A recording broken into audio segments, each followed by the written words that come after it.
Introduction. You've got mail and germs and 250,000 friends on Facebook. The story of MWDAS. I resisted the computer. I saw it as the metaphorical mean girl who would mock me for my clumsy inadequacy. The bleeps and bloops and buttons intimidated me, and I feared that I would be like Matthew Broderick in War Games and accidentally almost start a nuclear war. I'm not exaggerating. I've been known to make some big errors when it comes to anything mechanical. But there was another reason, too. I also fought against progress because my husband wanted me to embrace it. Yes, I'm a stompy, immature, insecure, change-fearing brat with an oppositional streak, especially when it comes to my husband, who instantly made the bloops and bleeps his bitches. "Come on, it's easy," he said, to which I replied with a big, "Fuck you, math man. Easy for you usually means mind-boggling for me." I had no patience for being mocked by the mean girl or micromanaged by the math man. I was busy trying to make sense out of all the paranormal shit on the X-Files, reading a book, or doing the laundry. Occasionally, I'd agree to attempt to form a truce with technology, but I was as impatient with the process as my husband was with me. He promised to be nice, not to mock or micromanage me, but I just had no interest in the things he thought I should be interested in online, especially playing games the way he did. Pfft, I barely wanted to play games with him in real life, which you'll hear about in fucking family game night.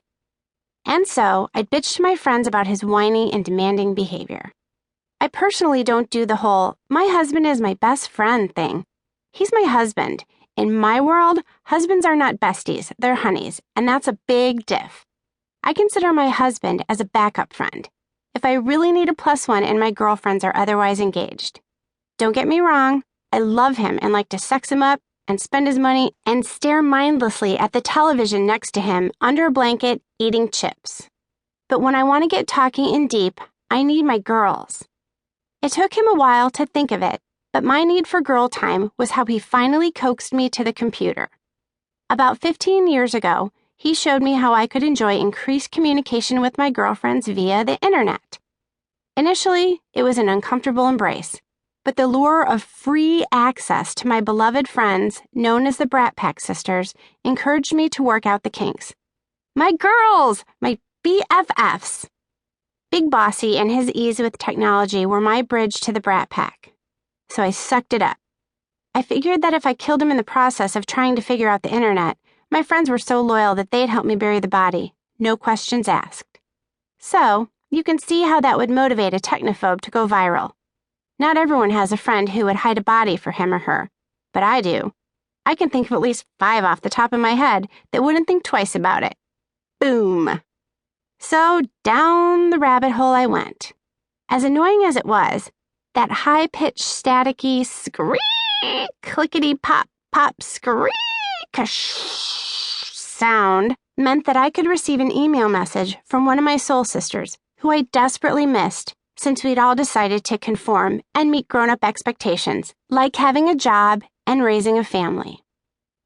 Change can be good, but even the good stuff can be a difficult adjustment. I wanted my friends to follow their dreams and kick some ass in their adult lives. I just didn't realize how much this dream chasing and catching would change our connection to each other. In particular, the expense of long-distance phone calls really wrecked our ability to stay in touch. As we all struggled through the early years of marriage and motherhood, we needed much more emotional support than life allowed. Time and money were tight for all of us. We didn't have hours to spend on the phone, let alone the extra cashola to cover regular 3-hour cross-country marathon blabfests. The internet was a solution to that problem. Fast, easy, and cheap. But I'll be honest, it still scared the shit out of me. It was too much change, and it seemed so impersonal. I was afraid to push any button in case I somehow managed to crash the entire computer system, and then the husband would become even more bossy and annoying, trying to help me navigate the new and intimidating technology. Then we'd end up fighting, and I'd end up feeling even more lonesome for my girlfriends.